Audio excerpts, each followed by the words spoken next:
describe him to me.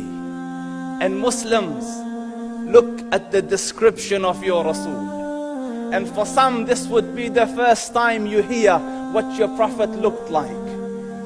I saw a man of striking appearance.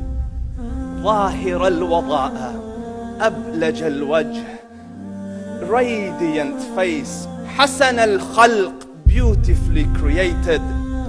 لم تعبه الثجلة, his belly wasn't protruding.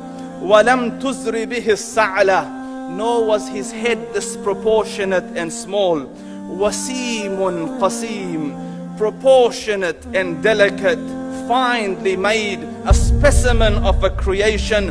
في عينيه دعج, in his eyes there was a contrast.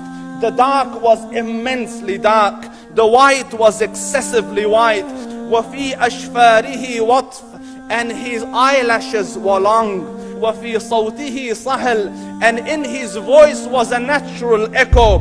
وفي عنقه سطع, and his neck was elegantly long. وفي لحيته كثاثة, his beard was full and thick. أزج أقرن, his eyebrows were arched, but they were not joined. It was separated. In summit, فعليه الوقار, when he was silent, dignity covered him. وإن تكلم سماه وعلاه البهاء, and when he spoke, it was audible and clear, almost commanding and overtaking. أجمل الناس وأبهاهم من بعيد, from afar the most striking and outstanding in appearance. وأحسنهم وأجملهم من قريب, and when he came near, the best of them and the most handsome of them in closeness.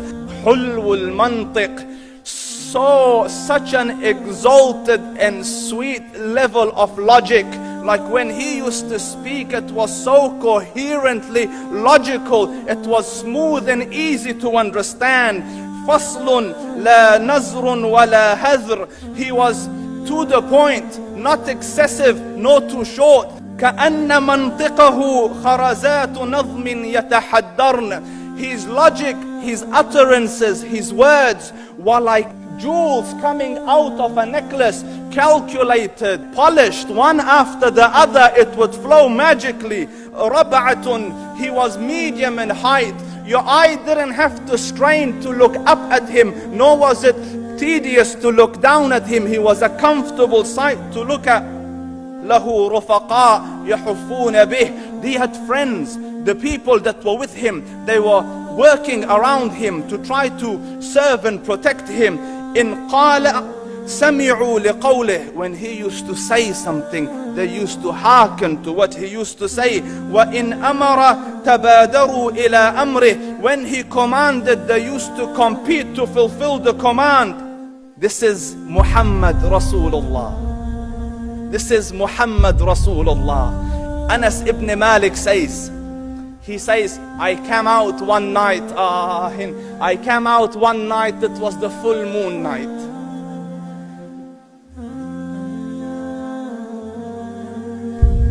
And I looked at the moon, and in the desert, understand, the moon is an awesome sight. It is smooth, it is radiant, it is clear, it is gentle compared to the scorching sun at which they are used to. So the moon was the epitome of beauty. So he says, I came out at a full moon night and I looked at the moon and I saw it beautiful, handsome. So I said, let me go see if the moon is more handsome or my Prophet is more handsome. Let me see if that is more beautiful or the Prophet is more beautiful. So I went and I saw him standing afar. So I looked at his face and I looked at the moon, and I looked at his face, and I looked at the moon, and I looked at his face, and I looked at the moon, and he said, Wallahi, he was more handsome than the moon in its entirety. That is just the look of your Rasul. Aisha radiyallahu anha says, I was sewing with the needle, my needle dropped in the dark, I couldn't find it. I said, Ya Rasul, I can't find it. He moved his face close, and I swear, out of the radiance of his face, I found my needle.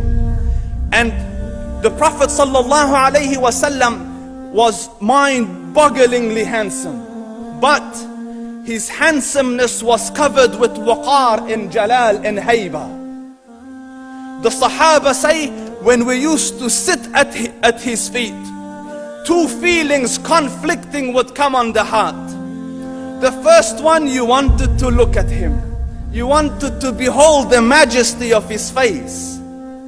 And when you wanted to look up, shyness used to overtake you, so you used to look down. Amr ibn al-As says, I sat with him many times, but if you ask me to describe his face, I can't describe it. I wouldn't be able to look up to him ijlalan wa ta'zeeman. I couldn't look up at him. And that is why he didn't have the problems that Yusuf alayhi salam had. Because it was difficult to penetrate the awe and the splendor of the Rasul.